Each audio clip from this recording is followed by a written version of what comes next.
Contoh soal nomor 1 dan 2 adalah menentukan dua suku berikutnya dari suatu barisan bilangan. Contoh nomor 1, dua suku berikutnya dari barisan bilangan 3, 8, 11, 16, 19. Berarti pertama kita lihat polanya dulu. 3 ke 8 tambah 5. 8 ke 11 tambah 3.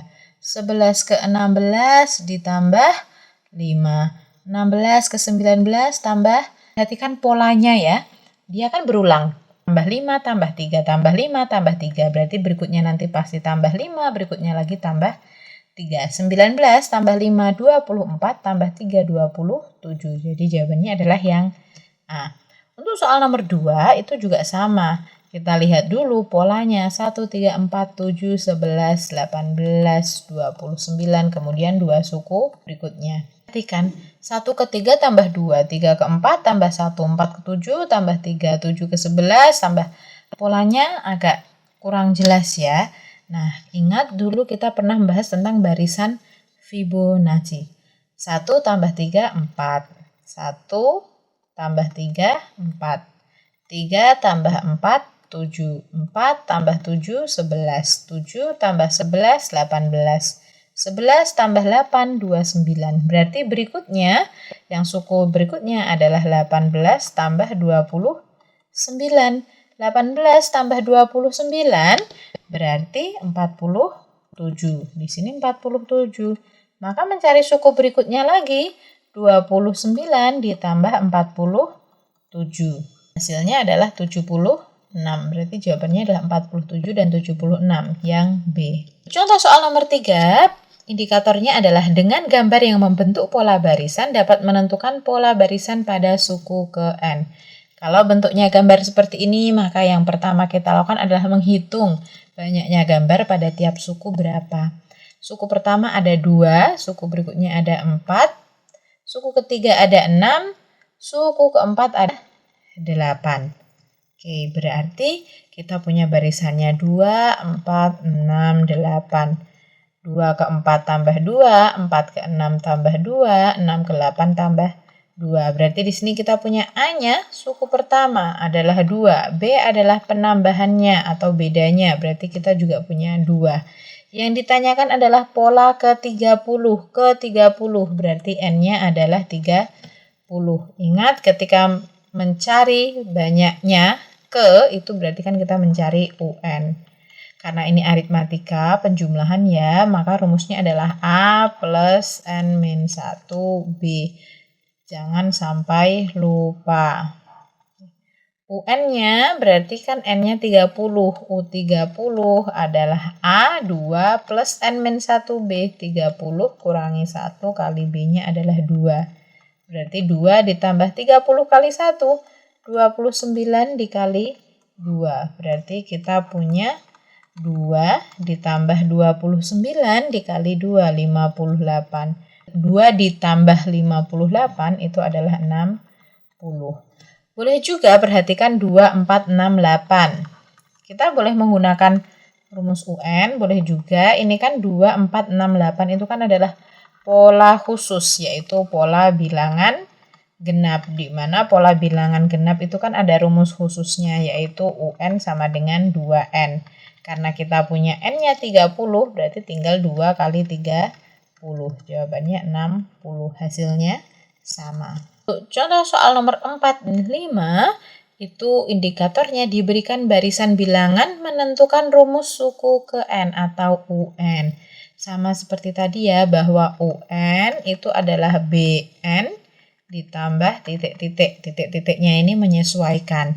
Berarti kan di sini kita untuk nomor 4, 5 ke 12 itu ditambah 7, 12 ke 19 tambah 7, 19 ke 26 tambah 7, 26 ke 33 tambah 7.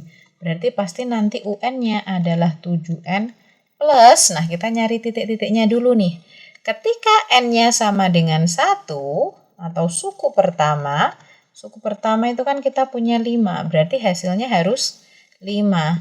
Ini kalau kita masukkan N-nya 1, berarti kan 7 ditambah berapa biar jadi 5? Berarti kan UN itu adalah 7 ditambah negatif 2 biar jadi 5. plus ketemu min ya, berarti 7N dikurangi 2. Jadi jawabannya adalah yang A. 6, 9 ke 19 tambah 10, 19 ke 33 itu ditambah 14, 33 ke 51 ditambah 18. Perhatikan polanya nggak beraturan.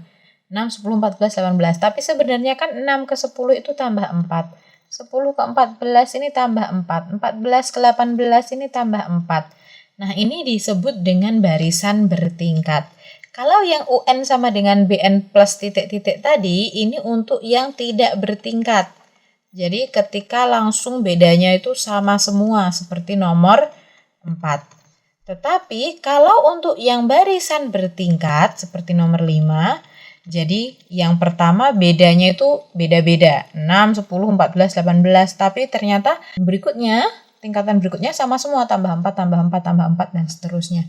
Kalau untuk bertingkat seperti ini, UN-nya adalah AN kuadrat plus BN plus C. Dari mana kita dapat A, B, dan C-nya? Oke, dari tingkatan yang paling bawah, ini itu adalah 2A. Berarti kita punya 2A-nya 4, berarti A-nya adalah 2. Nah, yang kedua, ini adalah 3A plus B. Kita punya A-nya tadi kan 2. Berarti 3A itu kan 6 ditambah B. Sama dengan 6. Karena tingkatan keduanya 6. Kalau begitu berarti B-nya adalah 0. Kemudian yang terakhir ini adalah A plus B plus C. Kita punya A-nya 2, B-nya 0. Berarti kan kita punya 2 tambah 0 tambah C, hasilnya 3. Berarti C-nya adalah 1. Kita punya A-nya adalah 2, B-nya adalah 0, C-nya adalah 1. Tinggal dimasukkan ke UN, AN kuadrat plus BN plus C.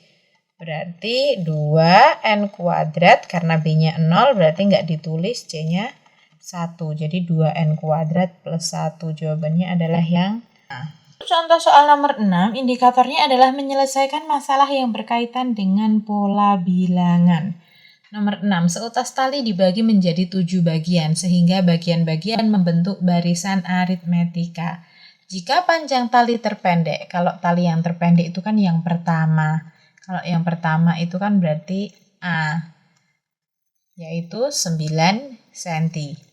Dan panjang tali terpanjang, oke, talinya tadi dibagi menjadi 7 bagian. Kalau menjadi 7 bagian berarti N-nya adalah 7. Kemudian panjang tali terpanjangnya adalah 45. Karena N-nya 7 berarti U7-nya adalah 45. Yang ditanyakan panjang tali mula-mula. Kalau panjang tali mula-mula itu kan berarti jumlah seluruh potongan-potongannya. Dari tali terpendek ditambah tali yang berikutnya, tambah-tambah terus, maka panjang tali mula-mula itu sama saja dengan SN. SN aritmatika itu ada 2 ya, boleh N per 2, 2A plus N min 1B, boleh SN sama dengan N per 2, A plus UN.